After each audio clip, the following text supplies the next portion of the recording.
Hello, welcome to the live stream. It is taking a while for my chat thing to update to show new chats, so hopefully it will. But it's lovely to see you all here. We are going to talk about Black Friday and how it sucks today. That's pretty much what we're going to talk about. Hi, Rex. Clint dropped these. Clint's in Australia where it is tomorrow. And so I don't know if tuning in live, but I think this was a fun Australian perspective to drop in before the live stream. Black Friday deals started 5 years ago. That's what we copied the American tradition, and the sale was held on the real Black Friday and was for one day only, and the sales were really good. Now the sales go for 3 weeks, and the discounts on offer aren't anything that can be found every day. I used to save an upwards of 50% on toys for Christmas, and now the savings are more like 10%. Yeah. Well, I think I think Australia has just experienced an accelerated version of what's been happening in the US for the past, like, I would say 10 years. Black Friday started to like really be a thing in the US in the like early 2000s. And there was a period there where they were aggressive doorbuster sales, and retailers were doing a lot of loss leader sales on large ticket items like television sets was a big one, like electronics, household appliances, big ticket items they were doing as loss leaders for in-person sales, and then getting people in the door theoretically to have them buy a lot. Now, because retail has shifted so much, these sales last more and more days. They start earlier, and nowadays they're just not very good. And this year, the actual like real value of the sales based on all of the pricing data from like retail consumers for US consumers is just not shockingly good. You aren't seeing those kind of loss leaders where the major retailers are pricing things below market. Traditionally, essentially the 6 weeks between American Thanksgiving, which is the last week of November, and then like the first of the year. Those are the reason it's called Black Friday is it often for consumer businesses will be the first day that they're in the black all year. And in that 6 weeks, about a third of the total profits for the year come in for a lot of retail businesses. And this year has been epically weird for especially US consumers because of the roller coaster of tariffs that we've been on. But the way that the American economy goes is the way the world economy goes because of the size of the US consumer base and the buying power of the US consumer base. And the way the Chinese economy goes, the way the world economy goes.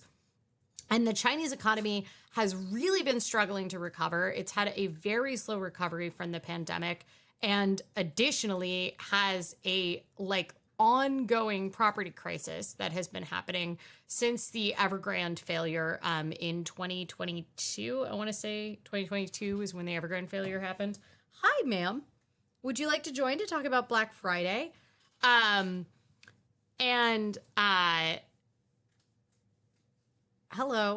ma'am. Would you like to join? Would you like to join? You want to say hi to everybody? Will you say hi? We need to put a cat toy over the camera so she looks at the camera. If you guys were if there were little voices coming out of it, like when I have a Zoom call and I don't have headphones on, then she would be attacking the camera. She doesn't like the tiny people in my computer. Hi, well, I got all the cat hair off the shirt right before the live stream, so I guess perfect time for you to get back onto it. Yes, so I just started to go off. So the China does this thing called Singles Day, which is November 11th, which is Veterans Day in the United States.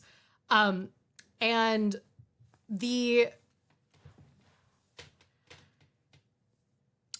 November 11th Singles Day sales kind of are a Chinese prelude. They're a shopping holiday. Like Singles Day is a shopping holiday the same way that Black Friday is, or the fake holiday that Amazon invented, Prime Day. And which moves around based on Amazon's whims, which I find extra hilarious. The Singles Day sales were not as steep, and it showed only modest growth year over year. Singles Day started really taking off in China around 2018. And because it happens a couple weeks prior to Black Friday's kind of official date, which is based on the American Thanksgiving holiday, which always happens the last Thursday in November. So the Black Friday will always be the Friday after that. It is just not great. Like it is, it was not a blockbuster Singles Days. And a large part of that is that Chinese consumers are very paranoid because there's been very tepid economic growth in China. So a lot of Chinese consumers are doing the same thing that Americans are doing, which is holding onto their dollars. The actual like balance sheet of American households, especially middle class and upper class households in the US, is that people feel worse about their own economic situation than their economic situation would lead you to believe. Like we aren't necessarily seeing the rising levels of consumer debt and like growing debt balances, and we're not seeing like shrinking savings rates. But what we are seeing is that consumer sentiment is down and people are very reluctant to spend and are preferring savings because of worry about possible rising future costs, which is exactly what happens in a rapidly inflationary economy, is this confusion about when you should spend. Should you spend now because prices are going to rise, or should you hold on to your dollars because they're losing value every day and you need to have essentially a cushion? Yes, then there's the stupid summer Amazon Day sales.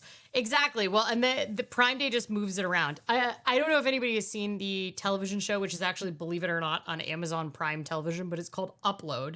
It's very funny. It's a near future. I hesitate to call it science fiction, but it is technically science fiction.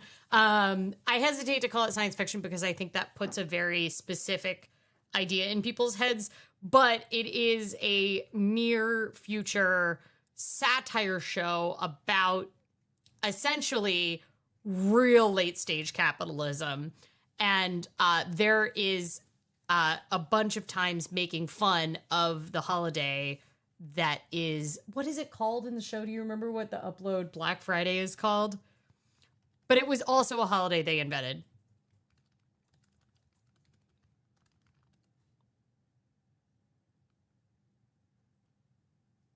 Upload Black Friday does not work.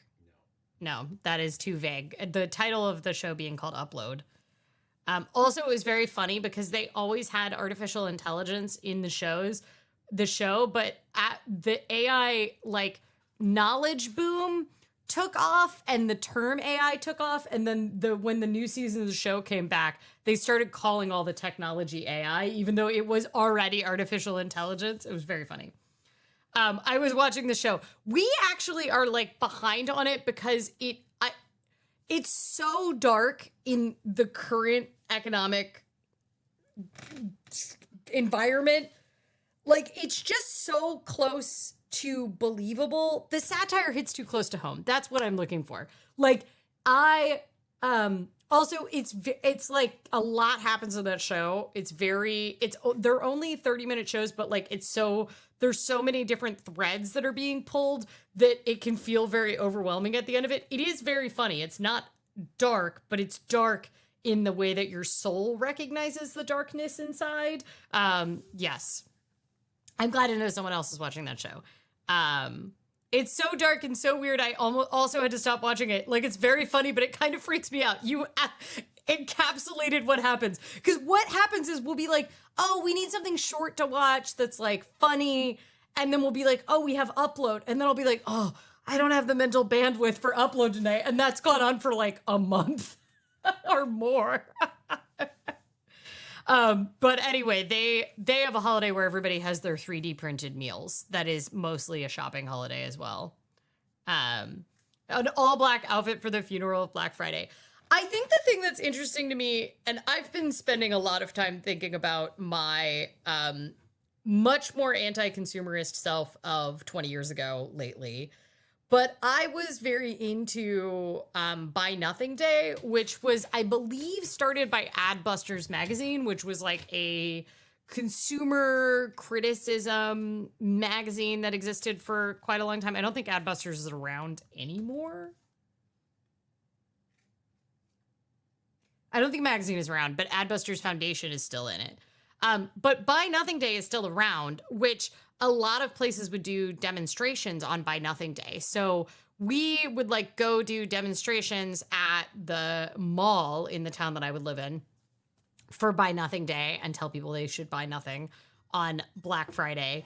And I have since stopped trying to advocate for individual consumer actions as a method of overhauling systemic whatever. If you want to get yourself a cheap deal on a television because that's the time you're going to get it, I don't think that alone is going to move the needle on the hellscape that we're in now. But at the time, I was doing almost no consumer purchasing. Like, I lived on a farm. I lived in a house made of recycled materials. I worked at a community garden as my job. I made like $800 a month. So I was just not out there spending a lot of money. And I remember on Buy Nothing Day, I felt guilty because I took the bus instead of bike to the mall. So technically I spent like $1.20 on the bus. And I was like, oh, I didn't buy nothing today. And it was unusual. I wouldn't normally take the bus at all because at the time I lived in a very small town where it was very easy to get around by bike. And, but I was going with someone else that wasn't biking. So we took the bus. That's it. I just am thinking about that. Now I will possibly spend money on Black Friday, but as discussed, the deals are worse. I used to have a subscription. Kale Lassen was the founder. I don't know Callie Lassen? I don't know who that is, but yes, I used to have an Adbusters. I used to have an Adbusters subscription as well. I also had the Adbusters shoes, which is also kind of funny because the whole point of Adbusters shoes was like criticize the use of logos and branding. I just wanted them because I wanted some vegan shoes. And at the time, it was really hard to find ethically made vegan shoes. They were made of like hemp and then recycled tire soles. But the whole thing was that they had a big white like blackout where a logo would be. It was like a big white dot. And there's so many ways in which this critique was very funny that I was the one engaging in it because I was not critiquing a culture that I was previously part of. Like now I have Nike shoes. And the reason I have Nike shoes is because I got them at Goodwill. And I live in a town where there's a lot of Nike shoes available because Nike headquarters is here. So you can get good, barely used Nike shoes at Goodwill. Anyway, I've been thinking a lot about the ways in which the people that are responsible for critiquing the overall societal message and that are making these protests are often not the people that are driving things. And I don't know if they often can reach those people. Like, you know, one of the things that we saw that was pretty successful this year as far as consumer boycotts and consumer actions was the Target boycotts that were happening, predominantly led by Black activists, as Target backslid on DEI. A little bit to a lesser extent that was happening with LGBTQ folks, where there was like a pretty concerted and targeted consumer boycott of Target that happened after Target kind of closed they're rebranded their DEI efforts out of fear of retaliation from like both conservative communities and the, you know, federal government. And then the other effective thing that we've seen is that people started kind of doing more shopping at Costco in response to the same series of things because Costco didn't back down on DEI. And there was a fair amount of movement of, I would say, like middle of the road liberal progressives of different socioeconomic statuses that kind of shifted some purchasing to Costco and started, like, some people have managed to pull back from Amazon. And I do think, as far as like targeted consumer efforts, those were high profile enough, they made a difference. When it comes to, like, I always think about this, like, we have a very hardcore vegan grocery store here in Portland. Convenience store, I would kind of describe it as like a 7-Eleven, but all vegan items. Like for a long time, they even had like a nacho machine, but the nacho cheese was vegan.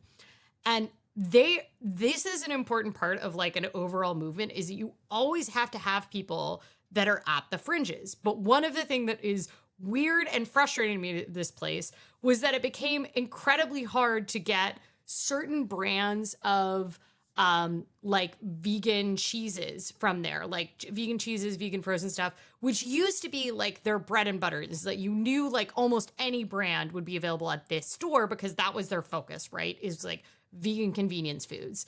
And because they are kind of at the cutting edge of a movement, as we started to see plant-based eating becoming marketable to the masses, and there become a push in mainstream publication stores, and you started to see plant-based options, like Kraft Foods now has a plant-based mac and cheese, which is like a major brand. And one thing that you've kind of seen happen is that you started to see all of these, what used to be scrappy, kind of radical, family-owned or cooperative vegetarian or organic brands. They all started to get bought up by major conglomerates. And these large food conglomerates like General Mills and Procter and Gamble and Hershey, they all started buying and trading all of these different sub brands, like Annie's Mac and Cheese, the Daya brand, the So Delicious now, like all of these, which like a bunch of these used to be small brands in the small town that I lived in, which was like very much like radical hippie food brands. And so Food Fight, as this grocery store that's sort of on the edge of the vegan movement, refused to they stopped selling a lot of these brand names that had become staples in the like vegan convenience food movements, because they were now owned by large conglomerates that were involved in what they viewed as unethical other lines of business. Because pretty much once you get to like any conglomerate of that size, they are going to have unethical business lines, right? And they're certainly going to have unethical business lines if your mainline stance is, radical vegan animal rights stance, right? Procter and Gamble is a great example of like they own a lot of major food brands, including owning several like organic and vegetarian focused brands, but they also do like a fair amount of animal testing, and they do produce some things that people view as very against like both environmental movements and animal rights movements. And so there is, not to mention, have multiple lawsuits against them for water pollution. So the thing that is very interesting to me is I feel like every movement that is based on consumer choices, you always have to have those people at the fringe pushing those movements that take these very hardline stances. But in the end, those people are not going to be the people, like Food Fight Vegan Grocery is not a big enough account that the stances that they take are going to make a difference to the overall bottom line of General Mills or Procter and Gamble. But maybe, by disseminating those, you slowly learn. Like, we've seen this for years. Like, Sabra Hummus has been on the, don't buy list for a really long time for a lot of activist groups because Sabra Hummus produces in West Bank settlements as a business. They're an Israeli business that are in essentially illegal Israeli West Bank settlements, including some of their factories. And the thing that is like interesting about this is the Sabra Hummus boycotts were well known in certain communities for a really long time. And, people would not eat them. Like, I, as someone who's been involved in like the zine vegan punk scene for a long time, a lot of people wouldn't even eat Sabra if it was dumpster dove. But not at all a mainline kind of type of thinking, right? And then what we saw is after the war between Hamas and Israel in Gaza and the occupation of Gaza that started after October 7th, you started to see much more mainstream movements like looking for anything that they could do to make a political statement about the violence that was happening. And these lists that had been circulated for years of businesses that you should not support if you were in solidarity with Palestinians started to circulate. And suddenly you started seeing mainstream publications picking up the Sabra Hummus, boycott. And you started to see people being critical of the idea of working with these certain brands. But it's also led to a lot of infighting that you see. I mean, not just specifically when it comes to these, brands, not specifically just within the like Palestinian solidarity movement, but like all activist communities that require these people that are really pushing things forward, that are always going to be on the radical edge of wherever the mainstream has moved. It's historically inaccurate to say, but I would say like the bra burners in the feminist movement, right? You're always going to have people that are considered radical at the time that maybe history will eventually view them as trailblazers and even their opinions as mainstream. But you see a lot of attacking happening within activist communities. And I feel like it's been accelerated during the amount of eminently online that we are these days and how bad media literacy is and kind of how bad people are at doing research and thinking critically about things. The amount of times that I've seen the same misinformation being circulated around in comments on TikTok and then comments on Tumblr and then comments on Twitter.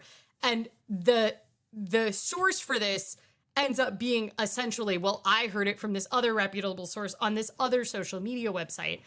And one example of this that I've seen when it comes to consumer boycotts has been, I follow these like aesthetic lifestyle influencers she's a hijabi and she's Palestinian and has like her dad left the Nakba. Like she is in no way Palestinian American, in no way someone that you would say, oh, she isn't doing enough for the Palestinian movement. Unless, of course, you are hyper online people. And so suddenly the fact that she, as a fashion influencer, has worked with Amazon is being held up as her not doing enough, despite, being fairly vocal and doing fundraising for Palestine for years.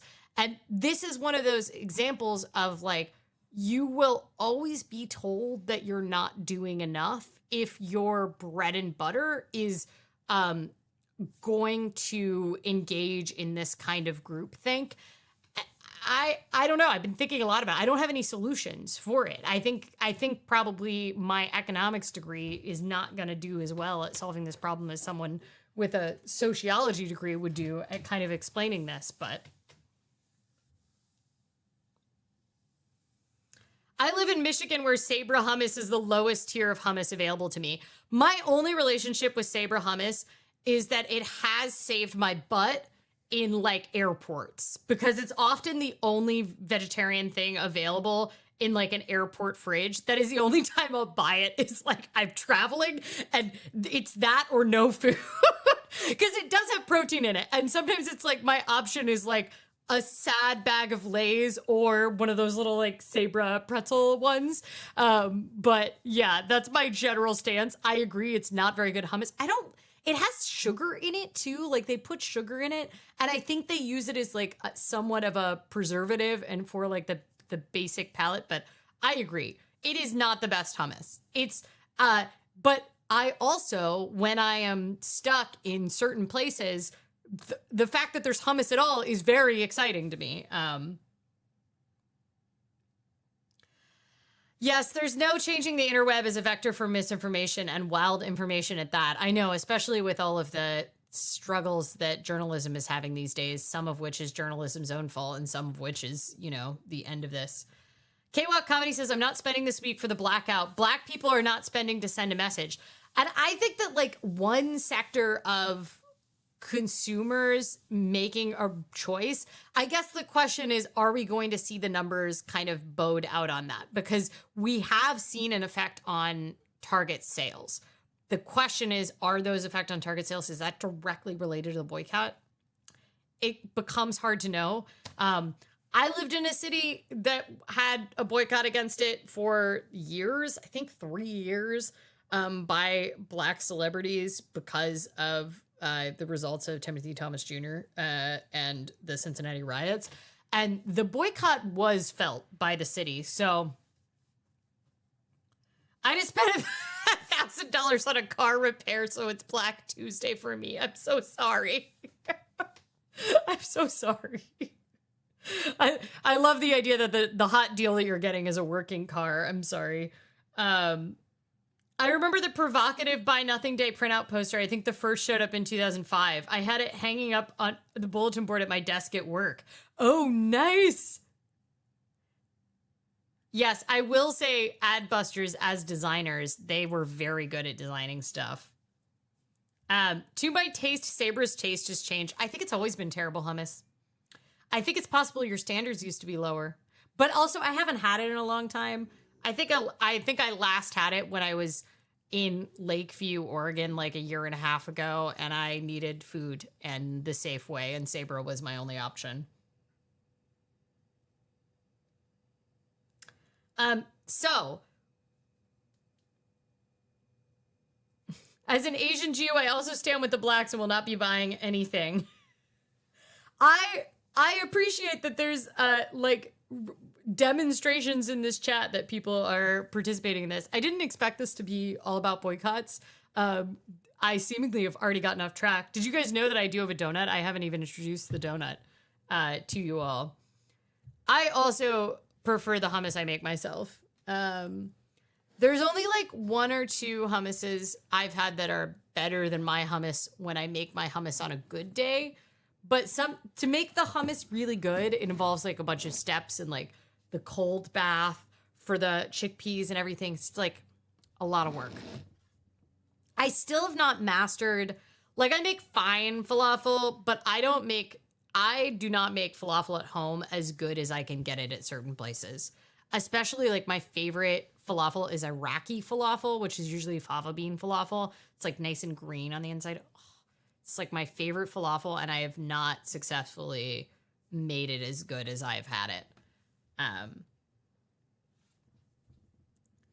I will be partaking in the Too Much Coffee Monster Black Friday sale. I use a lot of tiny icons.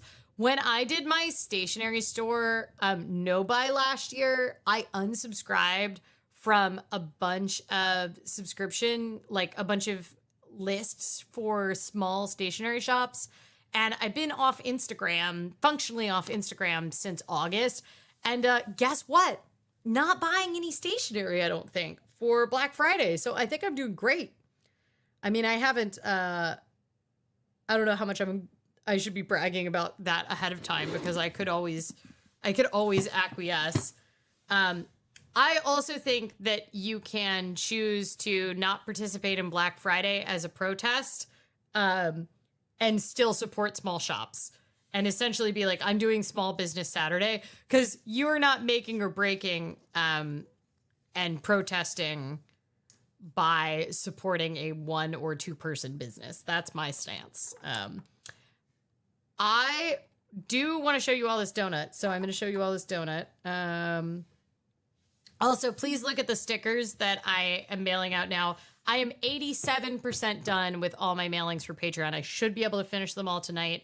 And Budgetober stickers. But look how cute the Patreon stickers are. The little news cat that is burning his news. And then we finally have a donut cat. And then the Budgetober stickers this year. We've had this kitty before and this kitty before. But this is a new kitty. And then this one, the little vampire kitty in the pumpkin bath drinking blood. I'm very excited about that. And then this is for the people that did the 25 in 2025 savings challenges. A lot of people haven't finished those yet, but I'm mailing them out to the folks that have already finished them, which is, it's Year of the Snake. So look how cute that is. Isn't the witch kitty adorable? Although I still think my favorite might be the kitty drinking blood vampire kitty in the pumpkin bath. I like it for the layers. Okay. I got distracted by stickers. This is Latitude. I think I just mailed out your stickers today. So this is a BLT donut. So it's a vegan donut with mixed greens, a tomato, vegan bacon strips, a just egg patty, and some like vegan mayonnaise and another donut top. So pretty much a lot is happening here. Do we want to talk more about how Black Friday sales suck? Because I'm happy to talk about how Black Friday sales suck if people want to talk about it. Because it's really, I mean, the question about why it is not doing well is the question about like why they're not as good as they used to be is essentially tariff uncertainty is driving a lot of things and low consumer sentiment, but which is partially influenced by the tariff uncertainty. So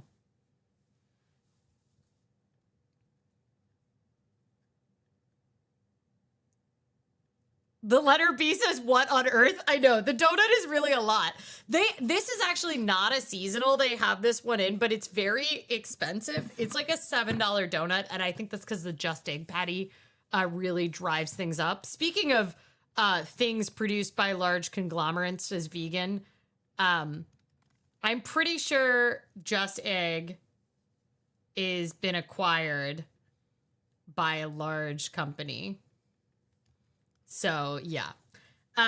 Anyway, it's set like this is like a $7 donut, but I had a for every 12 donuts you get one free. So I got this one today, but also they're switching to the new flavors next week, and I missed out. I was going to do the vegan pot pie one today, but I went by too late and they were already like almost sold out of every flavor.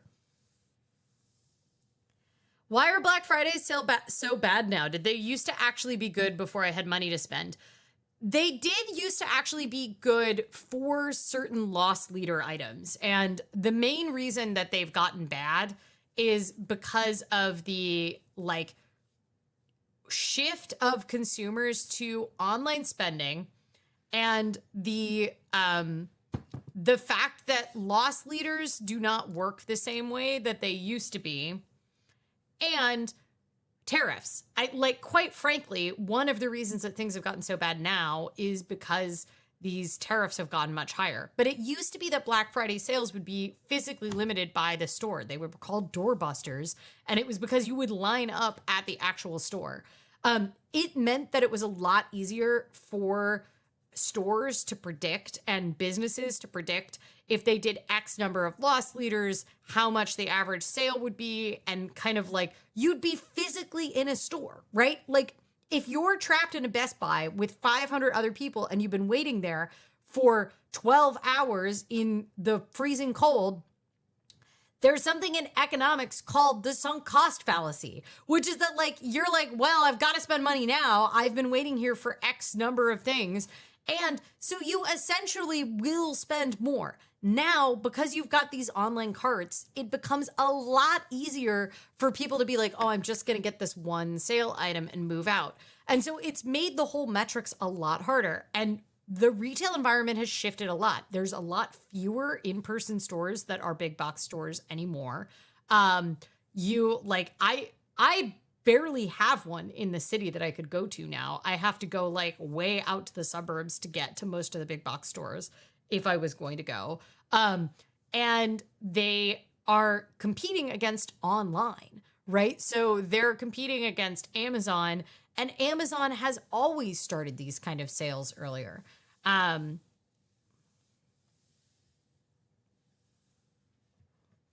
rarely use YouTube, but this is the first time I've seen numbers. Oh, I thought you were talking about the ranking, because everybody has like a ranking about how much they're chatting. So if you're really chatty, you'll get like a number next to your name, which is more recent than a year ago. Geograph Concept is number 1. I got tired of looking at the ugly numbers, but I didn't think my display name would change. Hopefully they don't change mine. I'll have a meltdown if they change mine shortly before my channel turns 19 years old.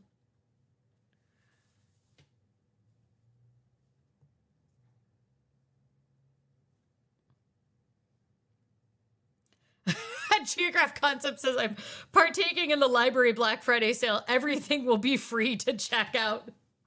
Way to go. This is my ethical quandary. Actually, I want to bring this up as like an ethical consumer question for you all, because I don't know the answer to it. So I have been reading my guilty pleasure the past like 3 days is I started reading this gay hockey romance novel series. It's a little spicier than my preferred amount, but I have enjoyed the drama, and I started reading it because a television show comes out on HBO on I think this weekend or Friday, based on this series. And I was like, well, I love me a dumb gay show. And I particularly love ones that are going to be in English, which I think this is going to be mostly in English with like a little bit of Russian in it.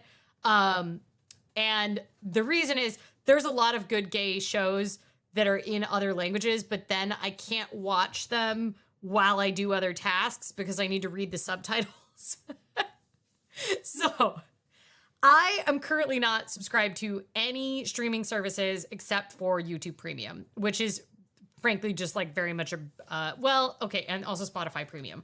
Both of these are essentially business expenses. I know I'm supposed to quit Spotify, but that's not gonna happen right now. For ethical reasons. I have to consume so much Spotify. So here's the question. I don't currently have any streaming services. I can't decide if I should sign up to HBO Max streaming to get this show and then watch the show on it, like on the platform, in order to show HBO that there are people that are interested in this gay hockey series so that it gets renewed for another season, right? Because I think it's like important to support. This is like a small Canadian series that got picked up by HBO to stream globally. And I want them to see that it is marketable to make and tell queer stories. Gays deserve dumb television too. Not everything has to be this like art house film, right? So, but ethically, is it actually better to not give money to HBO? Please tell me what you think. Because there are other ways of watching this series that they won't know that I'm going to do it. It is heated rivalry. My favorite gay watch was Noah's Ark back in the day. Noah's Ark, like, is so much better than Queer as Folk. Noah's Ark was just absolutely a wonderful dumb. It was dumb, but it talked about really complex issues, just like I feel like every like queer show did, like the L Word, Queer as Folk. They often bumbled them, but they tried to talk like about important issues. Noah's Ark hit the perfect amount of like sentimentality and funniness, while still having kind of the after school special like queer themes in it. It was very good. And then they got one film, they got Jumping the Broom as like their wrap up film for Noah's Ark, but truly an excellent show. Okay, so the letter B, that was the other thing. I've never been subscribed to HBO Max, so I was considering seeing if I could get a deal, because it's something I do annually for Peacock. I would say that I am also subscribed to Peacock, but I don't really consider it a streaming service, because what I do is every year I get it for like $10 for the annual thing on the Black Friday sale, and then I cancel. And the reason I do that is because they own a license on all live figure skating in the United States. And there are certain things you can only watch if you have access to Peacock. And so it's also a business expense for me, because I'm now officially reporting on figure skating, and I'm like going to figure skating nationals. But there will be a bunch of things that you literally can't watch if you don't have Peacock. And it's very frustrating, because I am frustrated by Peacock. So actually I do pay $10 or $20 a year for Peacock annually. $2.99 a month for 12 months is basically taking money from them. Is it though? But yes, I do think that maybe if it's like a low enough amount, then also, how hard is it to cancel HBO? Everybody tell me here, how hard is it to cancel HBO? Also, should we eat a donut?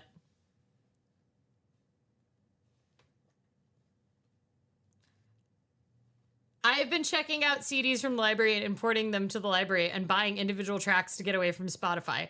Also, I have an MP3 player, so it's possible and a lot of work. My Spotify situation has less to do with individual tracks, although I did finally like get rid of my I used to have like a really massive music library, and I actually accidentally overrode half of it a long time ago. It's less about music for me and more about podcasts, and it's because I have to quality check podcasts for work on it.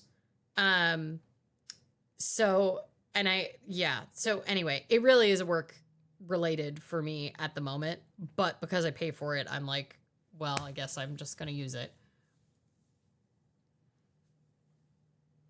I don't actually remember if Noah's Ark was on Logo. Was Noah's Ark on Logo? Oh, just Googling Noah's Ark is not an effective way to find the television show. It's kind of like Upload. Cheryl says, now I want to go to Nationals. I mean, the Nationals tickets are kind of expensive, I think. But we will be doing an Olympics party. I'm not going to the Olympics. So I don't use Spotify for podcasts. I use Pocket Casts already, which is $30 a year. That seems fair. The Spotify we have to use for uploading stuff for podcasts. I have been informed that it is not the best podcatcher. I used to use several other podcatchers, and I don't think it's the best for podcasts, but unfortunately you have to have Spotify to insert programmatic breaks for podcasts. You have to have access to Spotify, which I have to do at work.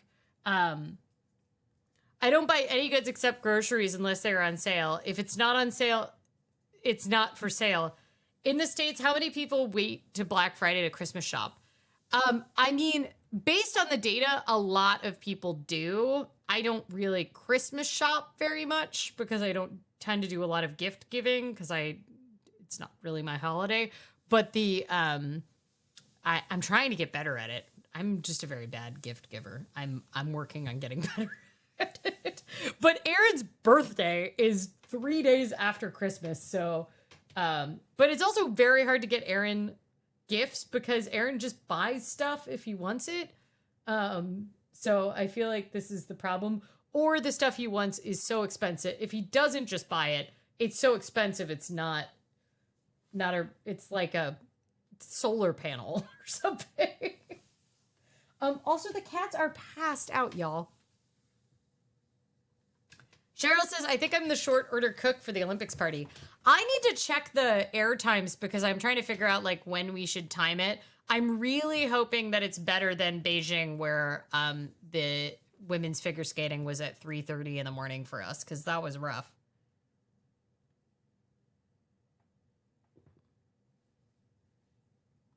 I got logo when I lived in New York City, but when I moved to North Carolina, no logo, no Howard Stern, the South.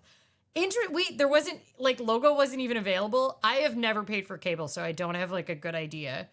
Of course the cats are asleep. It's 10 p.m. dark out there. Well, but I feel like they're more likely to be activated when they're dark. But the campaigns for dinner are now starting at 3 p.m. because of the darkness.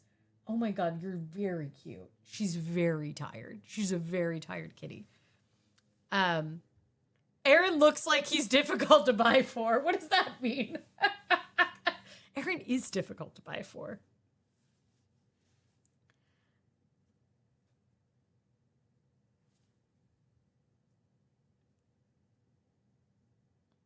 We just record and show for the Olympics party. I am not. Well, also, how do you record TV anymore? I feel like it's like impossible to record TV anymore. But I think it's only fun to watch it live. I'm also hoping that we can host a Eurovision party. All of this is contingent on moving out of this 550 square foot studio because I'm sure if we really wanted to, we could host a party in here. But Aaron, bring me the television. I'm going to show you what our television that we've been using for 27 months is. This is our television we've been using for 27 months. A single iPad. So not really a great gathering. Oh, and this is the only chair in the house. So I feel like maybe we're not currently set up for the best hosting. So, all right, y'all, we should probably eat this donut. So is the conclusion that it's better for me to give money to HBO and then watch the show on there as long as it's not so much money? Is that what we've decided? So that they can brag about how many subscribers watch the gay hockey show? Okay. Do you think I should heat this up? By I mean you. Because it's savory. I feel like it might be better heated up. I don't think it's going to be heated up well enough quickly. Okay, well, it's time to eat a donut because this is talking dough and eating donuts, and we are talking about dough. All right, here's this absolutely unhinged donut.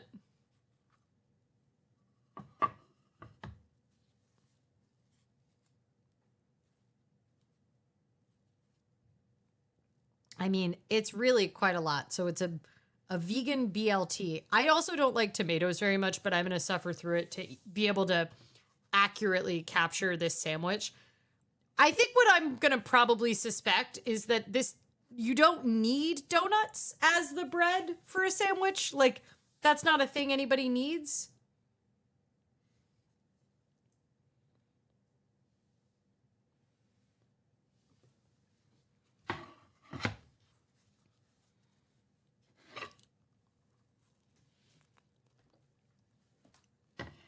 I mean, the Just Egg patty is delicious.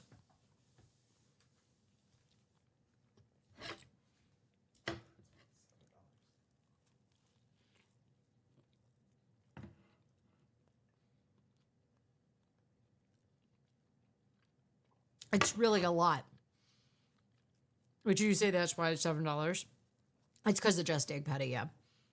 I think they don't make the bacon in-house, too. I think it might be Just Egg bacon. Okay, the donut is not It's plain. There's not even like a hint of sweetness to it. So it actually works extremely well with the just egg patty. I'm avoiding getting the tomato. I mean, this is good. I don't know.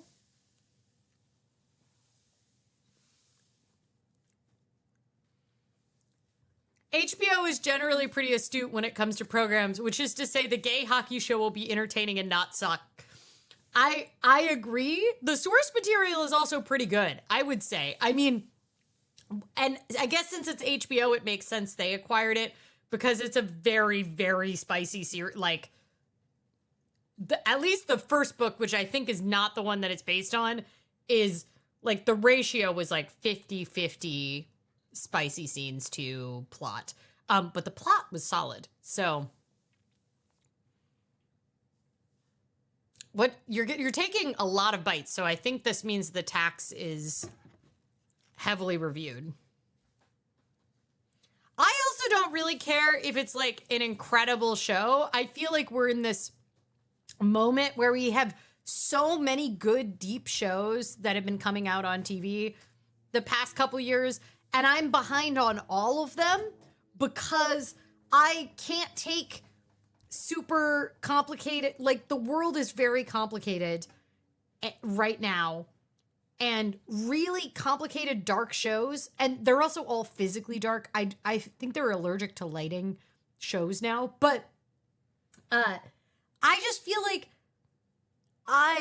light entertainment is something I really value these days, and it's becoming harder and harder to find. So as long as the acting and the writing isn't like atrociously bad, I will be happy to have something slightly dumb to watch in the background. Last year, and I think the year before that, Aaron and I went through like Netflix bad holiday movies, and we watched like quite a lot of them. We probably did 5. Would you say we did 5? And I think the peak was Hot Frosty. But then there was this other one where the guy was perfect except he believed that Santa Claus was real. That one was also pretty good. Anyway, I find at this time of year when the darkness is sat into your soul, sometimes you do just need a predictable plot that you know is going to end well, that isn't rich or complex and doesn't have cinematic moments that you're looking out for that you need to be paying attention with all of your brain.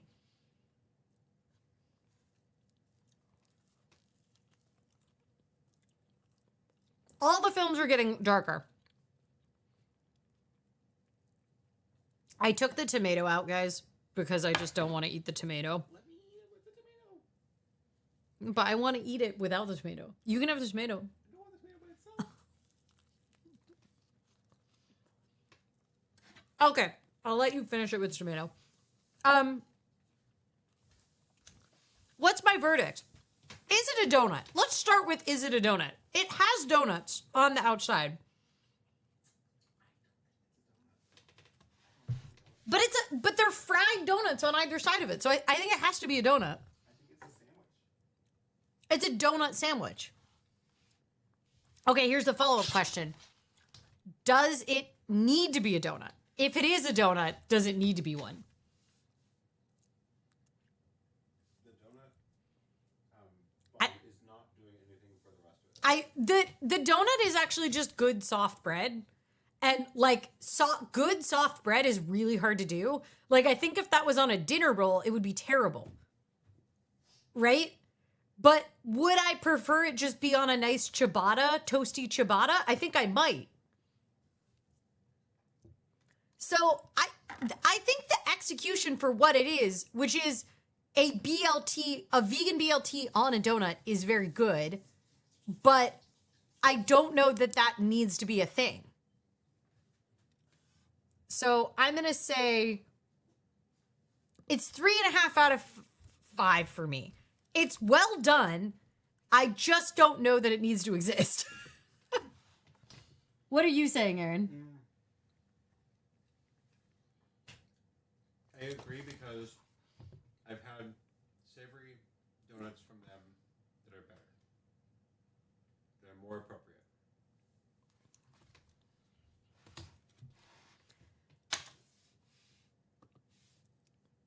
Wait, Abbott Elementary is on HBO Max?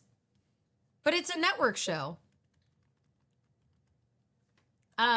We do watch Abbott Elementary, but we obtain it in other ways.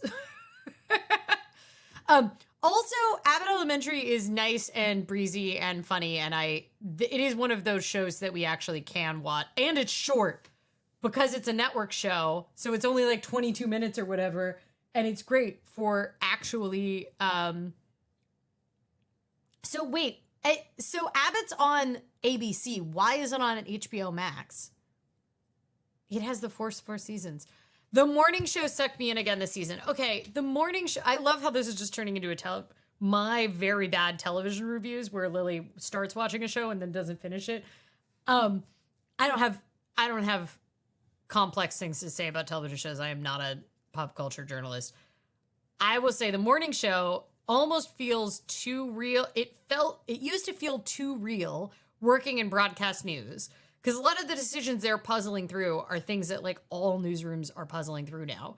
But as someone who works in like public media instead of corporate media, the complexity of the entities that they work for, and I feel like this new season of the morning show has just taken this like these like totally crazy turns. It's amazing to me that a plot line that would take an entire season for another show to work through, they do in like 30 minutes. And I'm like, this is too many plot lines. Like, it's too many plot lines. So,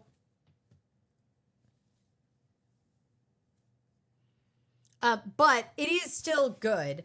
The only thing that I will say, I don't think this is a spoiler, but they gave, what was her name? Stella, the new CEO in this season. That actress was always very, like, the character was always very deadpan. And so it made sense for the character. But then they gave her, like, a whole episode where her internal monologue was on display, which also, they don't normally do internal monologues in the show. So that was also off-putting. And she had a relationship with someone else that I just did not, they're both incredibly hot, but the chemistry just did not seem there for me. And I felt like the actress, at least in that role, was not strong enough for the lines that she was given. Like, she was delivering them in a way where I was like, I am not sold on this. And that was the episode that we just watched, because I think we're 8 episodes behind. Because, once again, that show is so much. And after a day of working in news, I'm always like, oh, I don't know if I can stand it.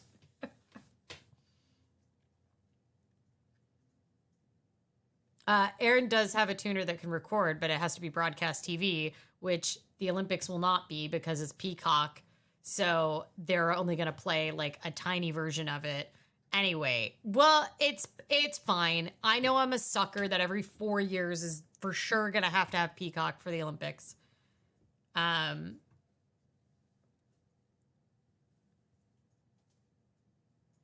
Okay. Y'all, what are you looking forward to this week? Is there any more rants that we need to talk about Black Friday?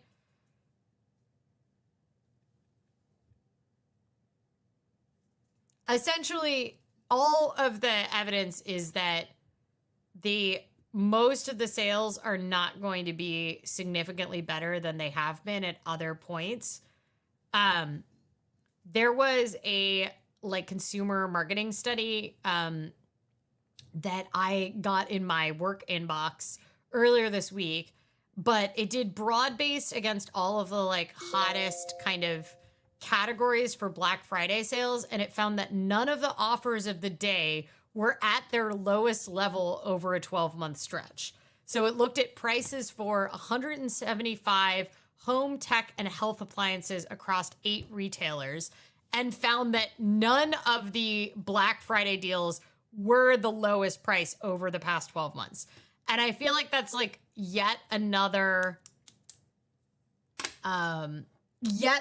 instance that we're seeing of just things not being the level of sale that we previously were used to them being.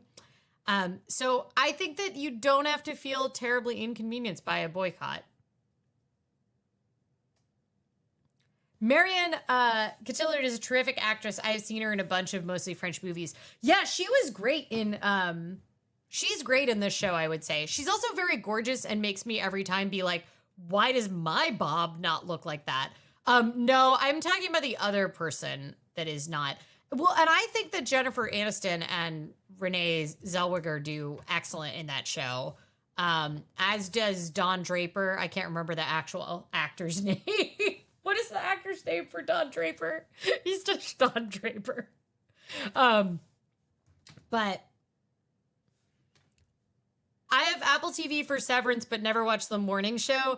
I think that the morning show is good. It does do this weird uncanny valley thing where they want it to be based on like actual news events that have happened, but they kind of don't want to provide too much commentary on them. And I wonder if it's an intentional choice to kind of show the pace at which news moves through a newsroom in broadcast news. But it does kind of lead to things feeling weirdly disjointed, especially if you watch it like years after, because it's essentially rehashing news events from 2 years by the time that it premieres. So if you watch it even later, John Hamm, thank you, is Draper. I refuse to watch Severance because I've heard it's like weird and dark, and I know everybody's very excited about it, and I'm sure there'll be some point in the future where I'm like homesick or something and have time to like really dive into a complex show. But I am in a stage right now where I'm not taking on any more entertainment projects. Like, I need nothing that requires me to hold on to complex realities. And I know everybody likes Severance, and this isn't me saying that I don't think it's a good show. It's just me being like, I do not need any more weird, slightly dark, surreal shows.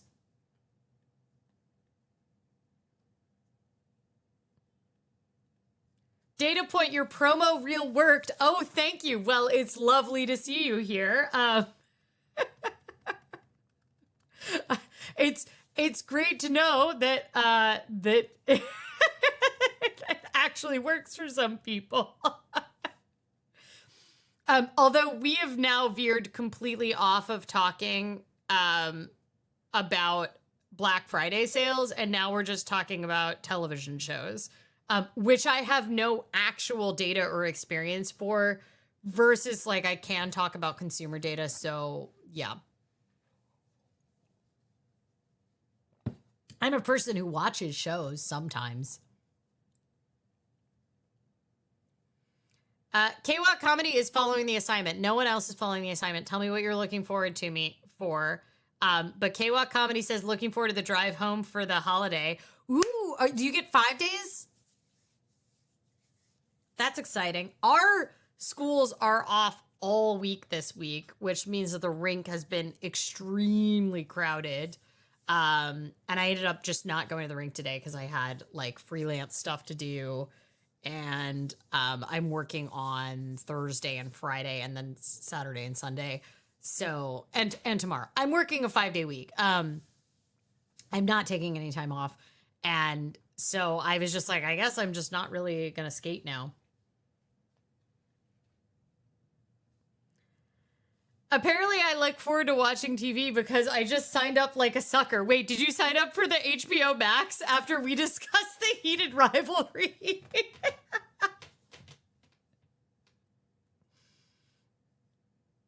Severance made me feel weirdly claustrophobic and strongly so. I stopped watching it after 3 to 4 episodes. See, that's the vibe that I've gotten from other people that like, I need dumb things right now. I'm also reading a ton for work right now, and I've been trying to get more fiction books at work. I'm just trying to get more fiction books on the air. And I got to read I read 3 books. No, I read 4 books this week, but 2 of them were for work. And one of them was a gay roller derby novel. That was very fun. And I interviewed the author on air. The book just came out last week. And that was delightful. So I feel like I'm getting a lot of my fluff entertainment from just trying to get more and more fiction books at work. And I've really been trying to like get fewer literary memoirs or complex nonfiction books, of which I was doing a lot more interviews in that genre for a while. I'd kind of been pigeonholed into doing, I mean, I enjoyed it because I enjoy getting Indigenous authors on air, but I kept getting pitched Indigenous authors because, you know, publicists would see that I've done a lot of interviews and like QAs with Indigenous authors before. So I kept getting pitched more and more Indigenous horror. And I was just like, Indigenous horror and then Indigenous nonfiction. And a lot of that stuff was very, very heavy. And like, I just did a QA with the director of our boarding schools documentary about Native American boarding schools. And I was like, oh my God, I need this like queer roller derby romance. I just finally read Red, White, and Royal Blue, and that was dumb gay fun. That was dumb gay fun. I really want Red, White, and Royal Blue, Wait, that movie did come out, and it was so bad. I watched it, but the acting was not top shelf in the Red, White, and Royal Blue movie.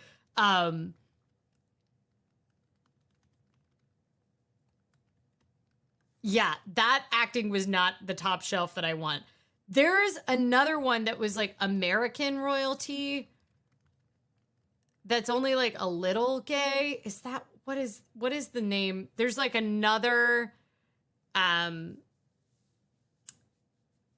one that's about if America had a royal family and it's like a little bit gay, but that book was good. Like I thought it was very good for a light YA novel, and it was like an alternative history of the United States if we had decided to become a hereditary monarchy, but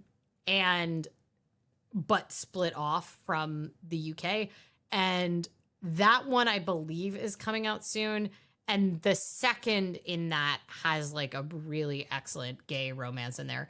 I do think the book Red, White, and Royal Blue was much better than the movie, and I thought it was a higher ranking quality than the movie. But like I said, we're allowed to have bad gay films too. Not everything needs to be art house. I have to speed read all my library books because they're due now, so I spend a lot of fun time reading.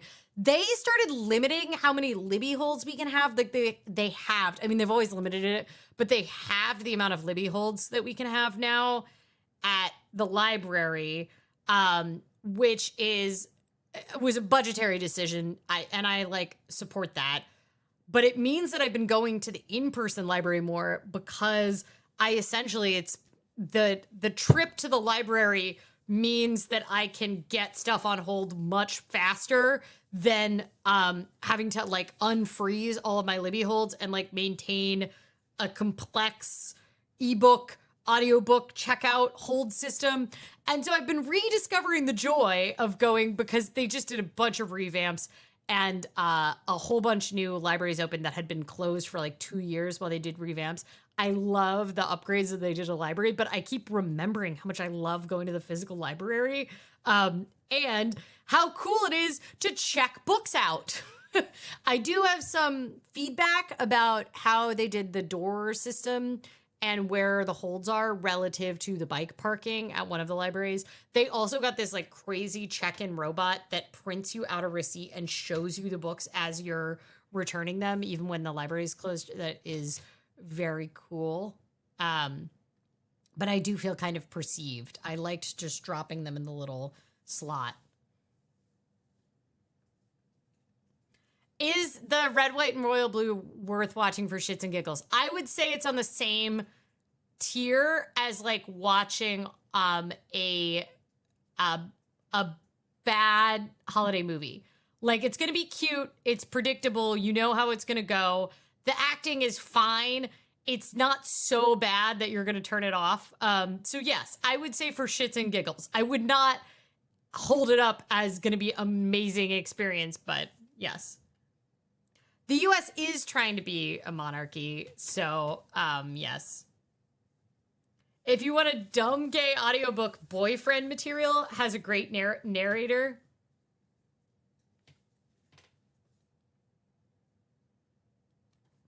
My Libby holds go out months in advance. I mean, the problem with the Libby holds is that now you're only allowed to have half as many holds as before. Because I would always maintain like 10 holds and I would be at the max. And now they've brought it down to 5. And it's just such a mess. I'm having a lot of trouble coordinating my Libby holds situation right now. Oh, good, you're still here. Yes. And we're talking about nothing productive. We are discussing the concept of which dumb, fluffy TV shows and books we like right now. I fell asleep in the middle of Red, White, and Royal Blue, the movie, and I felt no need to rewatch. That actually feels accurate. I feel like it's one of those shows you watch when you're like, you feel like you have reached the end of Netflix. And you're like, or you're like doing a crafting project and you need something where you don't have to concentrate too much. Or you're sick and you're like, I've reached the end of Netflix and it's okay if I fall asleep in the middle of this movie. Yeah. I got cleared to switch my MS medication, waiting on delivery so I can start while I handle muscle spasms. Ah, that's great news that you got cleared to switch it. I hope it works. I hope it's effective. Have you been on this one before, or is this like a new one that you're hoping is going to work better? I've been watching Smallville. I do not like this version of Lois and Clark. Oh, is Smallville new? I thought Smallville was like early 2000s. There's 10 seasons of Smallville? Oh my God. That's so many seasons, but it is early 2000s. That's what I thought. I could never get into it. I liked the Superman in the early 90s. That one I liked. Version of Lois Lane. And I will say that Superman has always been such a like radical immigrant story that I think that right now the Superman story is like very valuable to the US psyche.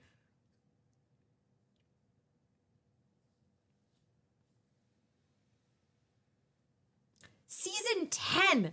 I can't believe how many seasons that is. Oh yeah, Aaron was watching Supergirl.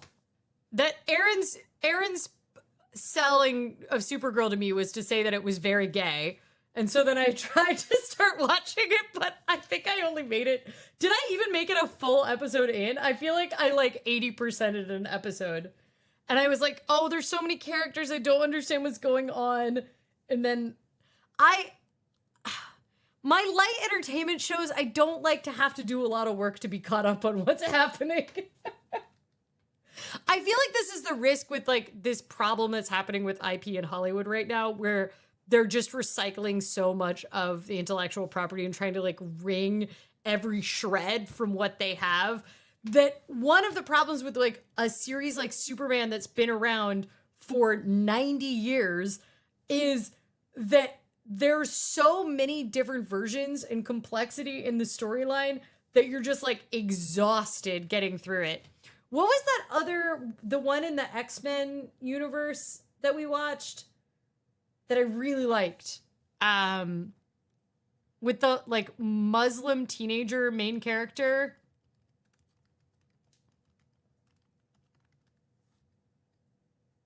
Was it X-Men? Avengers. Do you remember this? It's Kamala Khan. Ms. Marvel. Yes. I thought that show was exceptional, and it had a lot to do with the charisma of the main actress. And she had been a huge fan of the series, and in particular of the comic books of Ms. Marvel for a long time. And so she just did an excellent job with it. But the whole time I was watching it, I kept being like, there are clearly things happening with this that I do not understand because I knew nothing about the entire X-Men universe. Is the Avengers part of the X-Men? Oh my God. It's so confusing. I don't understand all of these superhero. There's just so many levels and I just feel I don't think I'm willing to work with that. Yes, Ms. Marvel, thank you. I wonder if there will ever be a TV show that will successfully capture the current zeitgeist in the USA. I actually wonder if Veep did. Politically, I feel like Veep was many years ahead of it.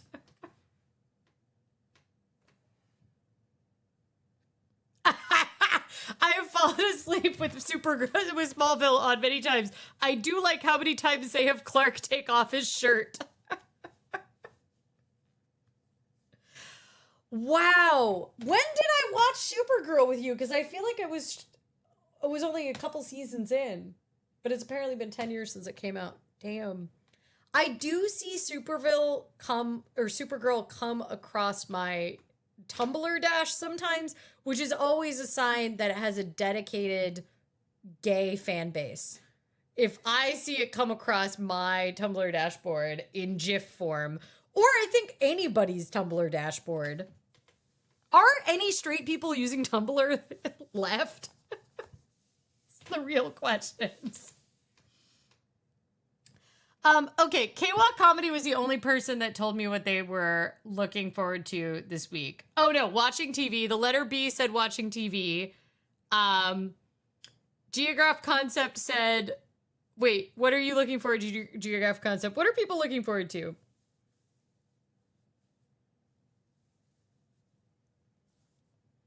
Amazon Prime new movie Playdate. The guy who plays Aquaman. Wait, why is Aquaman in Smallville? What is happening in Smallville? I don't understand what's going on with any of these shows. See, this is why I'm sticking to the gay hockey romance. It's not that hard to understand what's going on.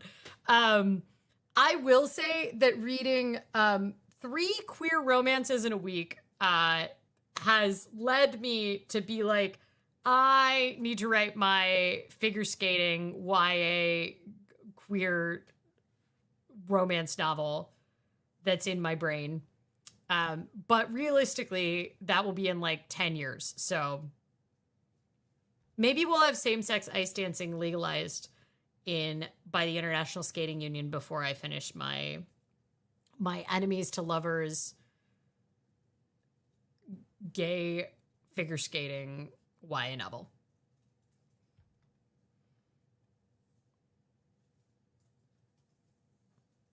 Y'all, my computer is gonna die, so I'm gonna read what everybody's looking forward to. I will let you know that I will be streaming same time, same place next week. I might not be streaming the week after that, December 10th on my normal time because I'm going to be in Austin, Texas. So I will, or will I be in San Francisco? Am I flying on Wednesday or Tuesday? Interesting. Whatever. I guess we'll solve it next week. Regardless, it has been lovely to have you all here. Thank you for spending some time with me on a Tuesday night. And if you are celebrating holiday this week, I hope you enjoy your time off work regardless. And oh yes, I hope you enjoy speed reading your library books, Geograph Concept, your drive to hang out. Minnie, great. I'm very excited about your presentation next week on disability without poverty.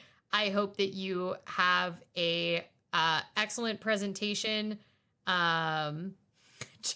Giovanni says queer figure skater. What? Never. Hey, we only had an openly gay Olympic figure skater 2 Olympics ago. We're really pulling it together here in this sport.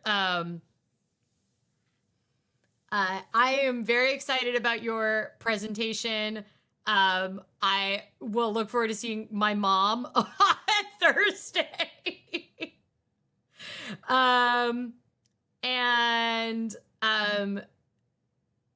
I hope that everybody finishes their library books before they have to turn them back in. I look forward to everybody telling me about what dumb television shows they watched this week, and possibly we will discuss the heated rivalry gay hockey show next week, because I may have watched it this weekend after I get off work. So we'll see. Until next Tuesday, stay safe, pet a cat if you have one available, and I will see you all soon.